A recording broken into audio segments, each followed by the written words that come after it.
Es que Ya. mira que yo abro la aplicación de Skype, la directa, y no, o sea, yo no les escucho a ustedes, me tocas como online porque si no, no sirve, más raro. Sí, extraño. Ah, bueno. No, entonces empecemos. ¿Cómo van? Buenas noches, ¿qué hay de nuevo? ¿Cómo han hecho deporte esta semana o no han salido? ¿Qué es eso, profe? ¿A qué hora Que nos... a las 4 de la tarde nos permite salir en dos que no, y en Pereira, yo ni en Pereira sé a qué hora hace la salida? Pues según el no, nos quebraron el alcalde, decreto que las mujeres, ¿el decreto salen que es que de 3 a 4 de la tarde. ¿Usted imagina una pleno sol haciendo ejercicio? No. ¿En Pero dónde? los días pares, los impares son los hombres. ¿Pero en dónde? ¿En Dos Quebradas? En dos quebradas. Sí, en los que Ah, imagínense, peor, Cate, no. porque Obvio aquí había no, quién pico y sabe. cédula y solamente de 5 a 8. Pero ya no, ya el alcalde de Pereira dijo que a cualquier hora del día, cualquier día. ¿A qué hora dijo eso que yo ni cuenta me di? El martes, por la noche. Y lo publicó, Alejo, es que se tiene que... en la página, en el Facebook de la alcaldía. No, él no lee noticias, profe, él está haciendo el TikTok. Yo he estado Tiene que dejar de hacer TikTok para que pueda actualizarse. yo he estado pendiente del tema de las noticias regionales y estuve muy pendiente de eso y nunca la vi. Por eso pregunto. Sí, aquí fue porque el conjunto lo había puesto tal cual dijo la presidencia. Pero entonces cuando al otro día publicaron que a cualquier hora, yo, ¿cómo así? Pero pico y cédula, después aclararon que no. Normal a cualquier hora porque pues a las de 5 a 8 sale todo el mundo y se supone que tienen que tener espacio entre las personas y todo ese rollo. Entonces que habló con esta Secretaría de Salud y Deporte y decidieron que no hay restricciones. Restricciones en cuanto a horario y en cuanto a pico y cédula. Pero en cuanto a las edades sí sigue siendo lo mismo. O sea, salen de 18 a 60 nomás, pero a la hora que usted quiera, el día que quiera. En Pereira. Mira, y el pico y cédula entonces de la ciudad de Pereira. Pero para deporte no, para el resto sí continúa igual. Para salir a comprar y cosas esas, eso sí son normalitos. Y sigue siendo una hora. 500 kilómetros. Se supone que es una hora a 5 metros de espacio del uno del otro. Pero no, ya Pero la el rango de kilometraje. 5 metros entre una persona y la otra. Ah, el rango es el mismo. El rango es el mismo. Solamente cambió el horario y los días. Pero el resto continúa igual. Acá en Pereira, pues, nomás. O sea que puede salir a hacer deporte ahorita, la bicicleta, trotar. ¿Qué más es lo que puede hacer uno? Caminar. Ya. Patinar. Hacer piques en la moto. Y con el kit, ¿no? Hay que salir con el super kit.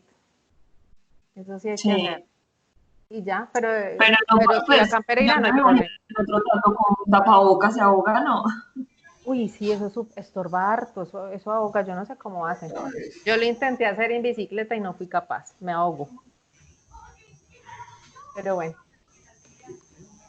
El que quiera salir a ver qué se encuentra en esa calle, a mí sí me asusta salir, por ahora. Pero bueno, esperar a ver. Bueno, muchachos, ¿qué más? ¿Cómo van? ¿Qué hay de nuevo? ¿Cómo va todo? ¿Cómo van con esa pandemia? Ya vi que no están haciendo ejercicio. Al aire libre. Bueno, hoy vamos a hablar sobre como la historia o las generalidades del estatuto aduanero, ¿sí? Entonces, ven ahí la pantalla, ¿cierto? Sí, señora. Listo. Entonces voy a contarles como un resumen de cómo arrancamos y cómo estamos. Aquí ya hay conceptos que ustedes manejan del estatuto. Entonces, bueno, vamos a hablar un poquito de historia. El estatuto aduanero arrancó en el año 99, se llamaba el decreto 2685 del 99. Aquí prácticamente estaba todo el comercio internacional, todo lo que se podía hacer y lo que no, excepto la logística. La logística si no estaba contemplada acá, pues desde el 99 se tenían en cuenta las exportaciones y las importaciones. Acá donde dice glosario, muchachos, ¿ustedes conocieron un glosario ¿Se acuerdan del famoso desaduanamiento? Sí, que es la Listo. nacionalización. Eso. Entonces, esa nacionalización siempre ha estado desde el año 99. Siempre. Lo duro fue aprendérnoslo después. Dentro del glosario habían los términos, muy poquitos conceptos, los que más se manejaban.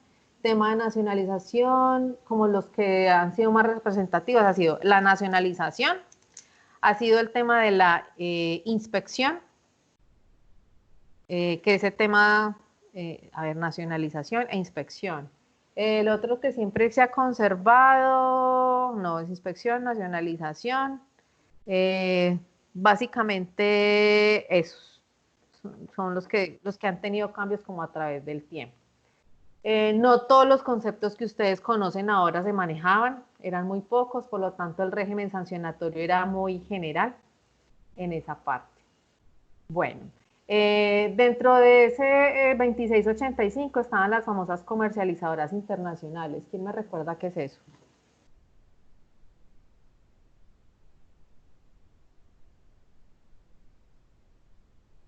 ¿Quién dijo yo? ¿Una comercializadora internacional? ¿O nadie sabe, nadie responde? ¿O preguntó? Comercializadora internacional. Una CI, muchachos, es una empresa nacional.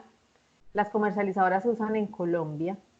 Son empresas donde uno lo constituye independientemente pues como del tema del tipo jurídico, es decir, si es una SAS, si es una, para esa época no había SAS, perdón, si es una SA, una limitada, una sociedad anónima en esta. Y el objetivo de la comercializadora internacional es comprar productos colombianos con fines de exportación. Muchachos, ningún producto que comprara una comercializadora internacional puede ser vendido en el mercado nacional. El beneficio de una CI es exportar y que tenga beneficios tributarios. Es decir, Catherine va a exportar bolsos. Y esos bolsos Catherine se los compra a Ángela, que Ángela es la que los hace. Y Ángela le factura esos bolsos a precio de costo de fábrica. Entonces, Catherine lo que hace es expedirle un documento que lo hace directamente a la empresa de Catherine, y le dice que tiene IVA ¿qué IVA teníamos en esa época? Creo que el 15% era el IVA, ya no me acuerdo. ¿Era el 15? 0, 5 y 15. El 16. Bueno. Y le decía a Ángela, vea, este es el IVA del 16% por los productos que le compré y este es el porcentaje de la retención en la fuente por esos productos que le compré para que usted haga sus trámites tributarios internos. Y Catherine compra todo a costo. Cuando Catherine exporta, recuerden que las exportaciones están exentas de IVA, pero por beneficio de ser exportación, de dar a conocer el producto en el exterior, Catherine puede solicitar devolución de ese IVA de la exportación y devolución del IVA y de la retención en la fuente que no le cobró Ángela. Esos son los beneficios tributarios, siempre y cuando los exporte. ¿Listo? El requerimiento dentro de la comercializadora internacional que exporte en menos de 2 años. Si ustedes no exportan en ese tiempo, la DIAN, en esta época el Ministerio de Comercio, Industria y Turismo, le quitaba la resolución. Listo. Y quedaba como una empresa exportadora común, sin los beneficios de los impuestos. ¿Preguntas de esa CI? ¿Algo que quieran saber de CI? ¿Todo claro? ¿Cómo se maneja? Diana. No, profe, sino que yo la otra vez había leído eso, porque usted como que en una clase pasada nos habló de eso. Quería preguntarle qué excepción tiene las CI. Es que yo no sé, pues tengo ahí como la inquietud. Decía algo como de zonas francas, pero no lo tengo como claro. Espéreme, ¿cómo así? No entendí. Bueno, dentro de, digamos, de la CI, o sea, de las comercializadoras internacionales, pues eso tiene normatividad, ¿cierto? Sí. ¿Cuáles son los requisitos que deben tener? Pero quería saber si eso tenía alguna excepción. que de pronto no se puedan, sino que usted estaba hablando que si no lo hacían en 3 años, que es cierto, que si En no, 2 años, sí. Le en quitaban 2 años, resolución. exacto. Pero ¿qué excepción tienen, digamos, la CI? Listo, para el año 99, ninguna excepción. Todo el mundo, todo el que quisiera inscribirse, hablando pues del año 99, todo el Sí, que señora. quisiera ser comercializadora lo podía hacer, incluso estábamos llenos de CIs en el país. Y lo que pasa es que tenía que ser, o una condición, era hacer un estudio de mercado. Y ese estudio de mercado se lo presentaba uno al ministerio. Y en 6 meses le entregaban a usted la resolución y listo, para de contar, monte la empresa. Es más, esa excepción de los 2 años nunca la tenían en cuenta. Había empresas que montaban eso por si les salía el negocio o no, y nada pasaba. Y lo que estaban haciendo las comercializadoras internacionales era que no estaban utilizando el objeto social para lo que era, sino que estaban sirviendo como de intermediarias. Es decir, Catherine, que es la de la comercializadora internacional, hizo negocio con usted, Diana. Y Diana le dijo, Catherine, ¿cómo me parece que me resultó un cliente en Holanda? Pero yo no me voy a poner a constituir empresa, eso yo voy a hacer un ensayo a ver si me sale, todo ese rollo. ¿Será que usted por su empresa me lo hace? Catherine le dice, sí, claro, yo le cobro una comisión del 10% sobre el valor de la factura y yo le hago toda esa vuelta. Y ya, que ese no es el objeto. Pero excepciones para esta fecha, ninguna. Por aquí sí le digo qué cambios hubo. Y me acuerda. Bueno, pero... ¿Sí? Sí, profe, sí, señora. Alejandro iba a hablar. ¿O quién era? Sí, yo, pero ya resolví la duda, profe, gracias. Ah, bueno, listo. Bueno, entonces la seguí. Vamos aquí a zonas francas. Muchachos, todo estaba en este estatuto 2685. Cuando hablábamos de régimen de zonas francas, pues ustedes ya tienen conocimiento de eso qué es, la definición siempre ha sido la misma, que es una delimitación geográfica, que hay diferentes tipos de zonas francas, que están las de bienes, las de servicios, las de bienes y servicios, las de bodegajes, las de ferias internacionales, no sé qué otra se me escapa, las de salud, esas, ¿cierto?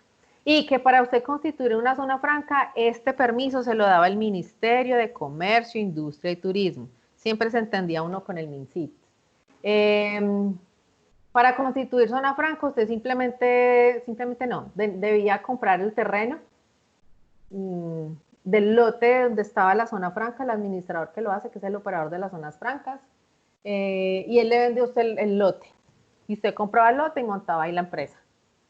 En su defecto, le alquilaban la bodega ya hecha. ¿Qué más había por zonas francas? Dependiendo del tipo de zona franca, usted le cobran un dinero o un capital mínimo que debe tener, o por ejemplo en servicios tipo call center, ejemplo Telemark acá en nosotros, debe tener un mínimo de empleos cada año y cada año debe ir a aumentar el número de empleos. Entonces arranca con 500 empleos aquí y al otro año tiene que ser 1000 y al otro año 1500 para poder cumplir con la resolución de zona franca, si no se la quitan. Esto puede ser de carácter, esto es de carácter privado, las empresas que lo quieran montar. ¿Qué más habría aquí en zona franca? Así de raro. Profe, Ya cada saben que año debe aumentar de qué, perdón. debe tener mayor contratación, generar mayor empleo, un número determinado de empleos. En feria. La rotación, no. No. No, Pues se sí, supone que son nuevos empleos. Ah, bueno. Porque pues nuevos empleos, claro, van y su reclutamiento. Y usted sabe por qué lo pregunto, pero Sí. no sé si va ligada una cosa con la otra o solamente entonces la... ¿Por qué Se lo supone que pregunta? ¿Por qué? Se supone que no va ligado. Se supone que por régimen de zona franca debe haber nueva contratación, no rotación. Pero en lo que uno ve aquí en las call centers, pues uno ve que eso es una cantidad de vacantes, una belleza para trabajar. Lo que no muestra es que ya se han salido varios, están reemplazando, pero hay contrataciones nuevas. Lo que demuestran yo como le dijera, lo que están demostrándole al ministerio es que sí están generando empleo y están cumpliendo con zona franca. ¿Sí me hago entender? Es, bueno. Alejandro, ¿qué preguntó? Profe, Señor. ¿qué requisito debe tener una empresa colombiana para estar en zona franca? Dependiendo, bueno, actualmente eso tiene cambios, pero actualmente es una empresa que ya existe o va a ser una empresa que va a crear. Me imagino que debe ser una que existe, digamos que una que existe, Listo. Si es pero que una, quiere quitarse impuestos y un poco de cosas. sí, esa es la idea de zona franca, ese es el beneficio, impuestos tributarios y aduaneros. No puede entrar a zona franca, tiene que ser una empresa nueva. Aquí en el 99 no había ningún problema. Usted, Alejandro Sanz, existe desde el año 2008 y se va a meter en zona franca hoy. Vaya, monta ya la empresa y creó como una filial. Pare de contar. Actualmente eso no se puede hacer. Tiene que ser una razón social nueva. Pero entonces yo tengo una empresa de más de 10 años, ¿Sí? yo puedo sacar una nueva razón social y ser mi misma empresa con otro nombre. ¿Sí? Ok. No lo dice el decreto, pero sí eso es porque no puede ser la misma. Esa es la nueva condición, el nuevo cambio. Pero la persona titulada, persona jurídica, sí, ve, El representante legal. el representante legal puede ser el mismo. Por leyes colombianas, sí, un representante legal puede tener varias empresas. Oh, No hay cáliz. problema. Yo tengo 14.000 hectáreas en el Bichada. Ah, bueno, me hizo acordar de algo ahora que dijo de las 14.000 hectáreas. Respondiéndole también, sería Diana la que quien me preguntó. Ah, no, Diana me preguntó, pues ahí. En las zonas francas, muchachos, recuerden que debe tener, hablando del terreno, del lote, de los hectáreas que tiene Alejandro, tiene que tener acceso a los 4, o en este caso, a los 3 medios de transporte internacional. Entonces tiene que tener acceso a la vía aérea, a la marítima y a la terrestre para poder que ese terreno sirva. Si no, ahí no se puede montar una zona franca. Y la otra es que las vacantes o los empleos deben generarlos dentro de la ciudad donde está la zona franca. Entonces, Telemar, por ejemplo, tiene que contratar personas de Pereira. Y la zona franca internacional de Risaralda, que está por allá por Caimalito, entonces se supone que debe contratar gente de Caimalito, gente de... ¿Cuál es la otra que está por allá? La Virginia. La Virginia, gracias. Sí, entonces tiene que ser personas de allá porque es la idea, deben generar empleo, pero a las personas donde está el terreno. Esa es una condición también.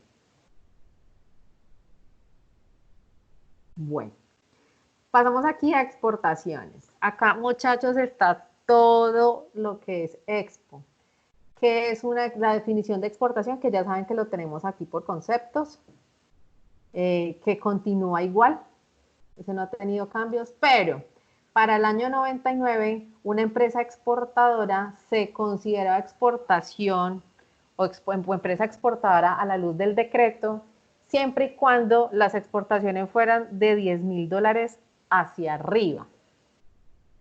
Si era de menor a los $10.000, pues las empresas exportaban, pero no estaban dentro de las estadísticas del gobierno nacional. Persona jurídica natural del régimen común y debe por obligación, tiene que contratar una agencia de aduanas. En esta fecha se llamaban CIAs, Sociedad de Intermediación Aduanera. Uno debería contratar una CIA. Listo. Por ahí creo que hay una que ustedes conocen que se llama CIA Profesional, esa siempre ha conservado el nombre, porque eran Sociedad de Intermediación Aduanera tal, CIA tal. Entonces, por obligación contratarla a partir de los $10.000.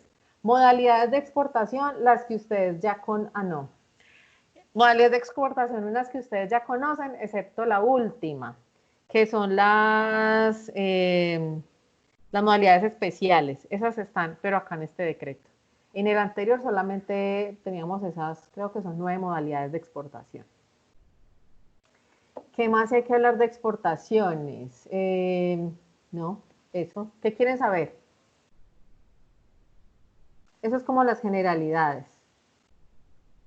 Si se hace una exportación, muchachos, entonces al momento del reintegro de las divisas, aunque es régimen cambiario no aduanero, debían hacer la declaración de cambio, que ya actualmente no se hace, pero uno debe hacer declaración de cambio para poder hacer el reintegro de esas divisas y oficializar con la DIAN. ¿Qué más había aquí? No, eso es como lo que se hacía en Expo. En IMPO, la constitución debe ser igual. Las empresas importadoras deberían ser personas naturales o del régimen común, jurídicas o naturales, pero del régimen común. Y la importación, actualmente el valor de una importación es ¿cuánto? Para que una empresa sea importadora. ¿Quién da más? Ángela, que está en importaciones. Profe, no sé. Bueno, en este caso, bueno, recuerden que en Expo 10.000 hacia arriba, en IMPO eran $1.000, no, $5.000 en adelante. De $5.000 en adelante era una empresa importadora y debía contratar la sociedad de intermediación aduanera a partir de los $5.000. Hasta los 4.999 los trámites los hace uno, hasta los 9.999 los trámites los hace uno. ¿Qué le dice a uno la DIAN? Por experiencia que me ha tocado. Yo puedo hacer eso, déjeme, yo hago las declaraciones de importación y exportación, la DIAN, explíqueme, la DIAN le dice, bien pueda busque que los instructivos están en el sistema. Y si me equivoco, si se equivoca, pues paga la sanción. Entonces lo que recomienda uno es volver a contratar a la sociedad de intermediación aduanera y que le haga todo, así sea por el menor valor que indica el estatuto. ¿Listo? Modalidades de importación, recuerden que son como 12 modalidades de importación para esta fecha, que ustedes también ya las conocen. Cuando ustedes, y actualmente lo pueden hacer, si ustedes quieren constituir una sociedad de intermediación aduanera para esa fecha, lo pueden hacer. En el estatuto están los requisitos y los trámites a cumplir. Entonces tienen que ser personas jurídicas, del régimen común.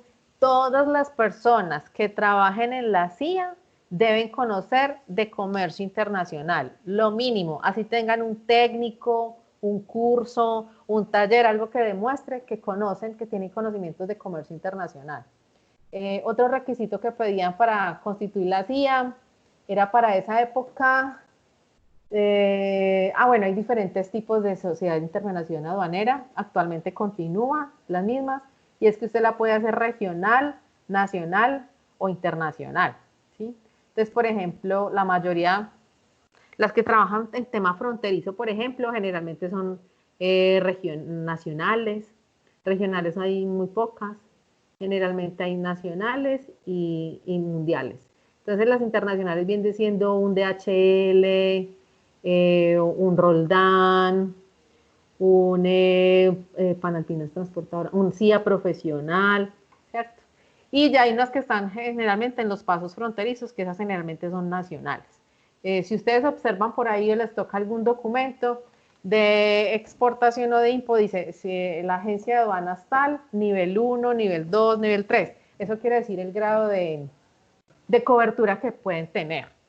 Y para esa época estaban en nacionales 40 millones de pesos, internacionales 400 millones de pesos que debe tener usted para empezar constitución. Carnetizados todas las personas y deben ser autorizados o eran autorizados por la DIAN para poder hacer la revisión. Pero cualquier persona puede constituir una agencia de aduanas si tiene el presupuesto y cumple con los requisitos. Actualmente usted lo puede hacer. Y si tienen contactos con las transportadoras internacionales, con las navieras, las aerolíneas, las transportadoras terrestres, para hacer pues los negocios y tema de contenedores y todo ese rollo. Eso como en términos generales de la CIA. Por allá en el año 2000 algo, ya se empezaron a llamar agencias de aduanas. Bueno. Tenemos famoso tema de bodegajes o almacenamientos o depósitos aduaneros. Recuerden que esos bodegajes pueden ser privados o públicos. Los privados los tienen las zonas francas, las empresas que están en zona franca, por ejemplo. Hay zonas francas específicamente especializadas en tema de bodegaje, como la de la Tebaida, que es solamente de bodegajes. Que los depósitos públicos son manejados por la aduana, en este caso la DIAN.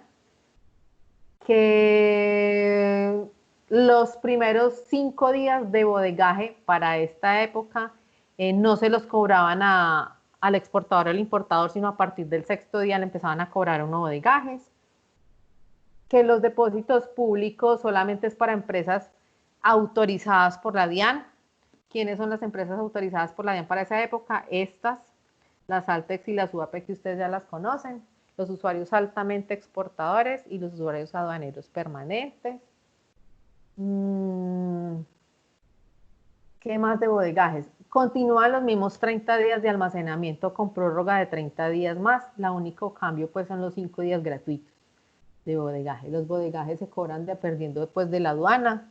Ellos manejan sus precios. Que haya como un precio estándar, algo así, tengo entendido que no. Que estén como en un promedio. Eso en cuanto a bodegajes.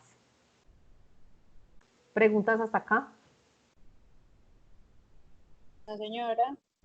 Bueno. Tenemos los Altex y los UAPs, que estos también ya los conocen. Los usuarios altamente exportadores, los usuarios aduaneros permanentes. Generalmente estas dos empresas o estos tipos de empresas son beneficios que les da el gobierno nacional. Entonces, aquí, ¿cómo se llama? Ángela, ustedes no son UAP, ¿o sí? No sé. No, señora. ¿Cierto que no? No. Comercializadora Santanderes era UAP, por ejemplo. Estos tipos de beneficios que dan es que usted le tiene que demostrar a la DIAN que usted está cumpliendo con un mínimo de importaciones al año. Creo que eran 200 operaciones de importación al año, el mínimo, de ahí para adelante. ¿Y qué beneficios tienen? Estas Altex y UAP tienen beneficios en bodegajes, es decir, tienen sus bodegajes privados. Toda la mercancía que entre por aduana o vaya a salir de aduana no tiene que estar en bodegas de los puertos o aeropuertos, sino que dentro de su empresa se puede manejar. No tiene que contratar CIA, porque estas empresas son su propia CIA. Hay una persona encargada de hacer los trámites logísticos, el tema de intermediación aduanera, contratación de todo el transporte, todo lo que se necesite, y no hay que pagarle a ese tercero. Tienen temas de beneficios de inspección para esa época, sí. Temas de beneficios de inspección, entonces usted puede llamar al funcionario de la DIAN o al de la Policía Antinarcóticos. La Polfa nunca ha estado por aquí, la Polfa siempre estuvo en carretera. La Antinarcóticos, usted los llamaba para que les hicieran la inspección del caso y ellos iban, que era pues como un beneficio. Y un beneficio muy grande es que no pagan nacionalización. La nacionalización en IMPO siempre es 0. Independientemente de la subpartida arancelaria, el volumen que se traiga, el término de negociación, lo que sea, es 0. Esos son los beneficios, así como grandecitos, que tienen estas empresas. Tenemos el tema de Plan Vallejo, que es un Plan Vallejo, muchachos. Cristian, ¿qué es un Plan Vallejo? Es el incentivo para los exportadores. En cuanto a tema de temas de ¿cómo es? Aranceles bajos y todo el cuento. Impuestos, ¿no? Que no pagan impuestos a los exportadores. Maquinarias. ¿Qué más habló por ahí? Burgos. Bueno. Solamente me acuerdo de la maquinaria. Sí. Bueno. Lleva aranceles, impuestos. Ajá. Este tema de Plan Vallejo en el 2685, muchachos, era única y exclusivamente para el sector textil-confección. Para el sector confección, nada más. Y continúa igual, y es solamente para bienes, específicamente para importación de tela. Importación de tela, generalmente traída de la China, aunque pues eso estaban autorizando de cualquier país. con fines de exportación, producción de confección, ropa de todos los estilos y exportación. Y tienen los beneficios que tienen la CI, que tienen las zonas franjas, que no, más que todas las CI, el beneficio es tema tributario, entonces están exentos de IVA al momento de la importación de la tela. Eso, beneficios tributarios arancelarios a la importación. La condición es exportar el producto terminado, no venta nacional. ¿Listo?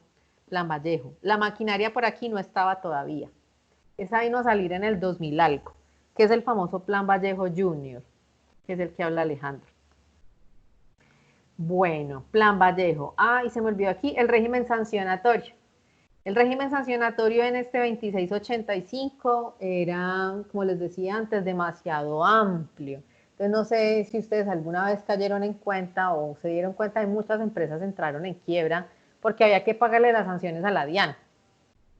Y por cualquier concepto, la DIAN a uno lo sancionaba. Aquí el régimen sancionatorio no era claro, simplemente sancionaban por un concepto, pero la DIAN lo que hacía era entrar, no sé, digamos que los van a sancionar por, ¿qué hicimos? Mercancía, lo que ahorita se llama mercancía diferente. Entonces la DIAN entraba y decía, bueno, este producto no es, pero el concepto no estaba, sino que lo sancionaban usted por otro concepto, no por mercancía diferente, sino por el que se pudiera aplicar como concepto, que estuviera aquí en el glosario, que se adaptara al régimen sancionatorio, aunque ahorita están muy juiciosos. Y a veces el glosario o los conceptos no tenían nada que ver con el régimen sancionatorio, pero a usted le aplicaban su sanción. Y las sanciones siempre han sido muy altas, de 200 millones, 250 millones en adelante. Y las empresas sin opción de usted pelear ni diferir, nada, usted tenía que pagar de una el dinero por esa sanción. Entonces, por eso las empresas generalmente entraban en bancarrota y les tocaba cerrar, liquidar, vender las cosas para poderle pagar a la DIAN y aún así quedaban en deuda. Entonces, el comercio internacional se estaba moviendo muy poco por estar pagando sanciones, no había cómo trabajar. Y usted no podía trabajar hasta que pagara la sanción. Ese es el meollo del asunto. Eso en términos generales, el 2685. Preguntas de ese 2685. ¿Qué quieren saber? ¿Nada? Bueno, están muy callados hoy. Muchachos, resulta que a partir más o menos en el 2014, 2015, México, Chile, Perú y Estados Unidos empezaron a modernizarse en su estatuto aduanero. Colombia quieto desde el 99. Y pues teníamos que empezamos en la tendencia de los tratados de libre comercio, empezamos en la tendencia de apertura de mercados. Aquí le vendíamos a los mismos de siempre. ¿A qué países les vendemos generalmente cuando arrancamos? Estados Unidos. Sí, nuestro Latinos. primer socio. ¿Cuál? Americanos. No, de la Unión Europea. No, Unión Europea, nada. Venezuela. Argentina. Latinoamericanos. Venezuela. Venezuela era nuestro primer socio, el segundo Estados Unidos Perú, Chile. y Ecuador. Esos eran como nuestros 3 clientes. Europa, el Perú, todos esos Centroamérica, pues no habíamos podido abarcar esos mercados porque cogíamos los 3 de siempre y a esos eran los que les vendíamos y esos eran los que nos compraban. Pero recuerden que por esta época, hasta el 2000, ¿hasta cuándo estuvo Uribe en presidencia? Estuvo Todavía está. Ya está. Ahí lo tienen calladito, ¿cierto? O por ahí se oye, yo no lo he escuchado hablar por ahí. Está calladito. ¿Cierto? Bueno, hasta el gobierno Uribe. Recuerden que durante esos mandatos, sobre todo en el segundo periodo, peleaba mucho con Chávez en Venezuela y automáticamente nos cerraban mercados. Y empezamos en una crisis económica como país. Entonces, ¿qué decidió ese gobierno en el tema del comercio internacional? Uribe dijo, listo, entonces vamos a salir, vamos a hacer aperturas de mercados. No les vendamos a los tres mismos de siempre, nosotros podemos venderle a otros países, tenemos el Mercosur, tenemos la Comunidad Andina de Naciones, tenemos el CARICOM. Vámonos a abrir la tendencia internacional traída generalmente de Europa, como decía Alejandro, es los tratados de libre comercio. Entonces el gobierno Uribe dijo, listo, entonces nuestro mandato en tema internacional va a ser hacer negociaciones internacionales, entonces se agarró a hacer tratados de libre comercio con países industrializados. Entonces hay los que ustedes ya conocen, tenemos la Unión Europea, tenemos el EFTA. ¿Quién es el EFTA? ¿Cuáles son los países miembros del EFTA? Gloria está por ahí. Gloria.